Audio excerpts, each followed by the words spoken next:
Throughout much of his later life, Charles Darwin suffered from broad and intractable health conditions. He would move out to the countryside to try to help deal with it, and would eventually die at the age of 73 from heart trouble. But of course, half a century before his death, Darwin would undertake his journey around the globe aboard the Beagle, serving as the naturalist for the expedition. The diversity of life he observed on this voyage is credited with helping him come up with his theory of natural selection. In particular, of course, the finches on the Galapagos. In South America, one of the organisms he got to observe was the triatomine, or kissing bug, named for its tendency to bite people around the mouth. Darwin caught one and presented it on a table to a group he was with. When one member of the party held out a finger, the bug lunged and fed on it with an apparently painless bite for 10 minutes. But this may not have been a wise choice for reasons we'll get into. Darwin himself had a direct encounter with the kissing bug while sleeping. He writes in his journal, "At night I experienced an attack, for it deserves no less of a name, by the benchuca, which is another name for kissing bug." He goes on to write, very understandably, "It is most disgusting to feel soft wingless insects about an inch long crawling over one's body." Real.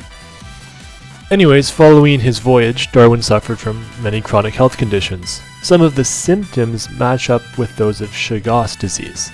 Chagas disease, which is caused by a protozoan parasite transmitted by the bite of kissing bugs.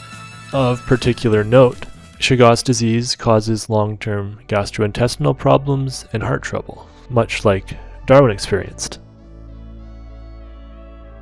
When I first heard this story, it was told such that Darwin himself presented his finger on the table to the kissing bug to be bitten, because he was just so curious to see how the kissing bug fed and to see it strike. So, before I researched this video, I had intimations of drawing a cute little message from the story along the lines of Darwin's curiosity led him to get bitten by the kissing bug, and which may have ultimately led to Chagas disease and his eventual death. But that same curiosity also is what led him to take part in the voyage on the Beagle in the first place and think critically about everything he saw on that trip. And so maybe we get a little message about being okay with living outside of your comfort zone, taking a few risks, and not worrying too much about consequences. And I should note, regardless of the root of Darwin's illnesses, he actually lived to a pretty long age for someone of his time. 73 is a pretty good lifespan back in the day. But I can't find any sources to indicate that Darwin ever intentionally allowed himself to be bitten. Not that it would have mattered anyways, as we see in part from his journal entry about the nighttime attack. He spent plenty of time on land in South America and would have gotten lots of exposure to Chagas disease regardless. And there are many theories behind the root of Darwin's illness anyways. Perhaps he was just an anxious, agoraphobic hypochondriac, and if that's the case, maybe this trip was good for him to get outside of his comfort zone a bit. Although maybe the trip kind of traumatized him and set that off later in life, but we'll never know. All we've got is his journal to go off of. The reason that they haven't,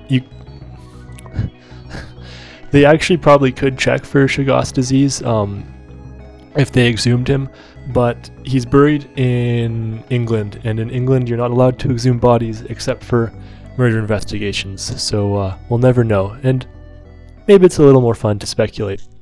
Anyways.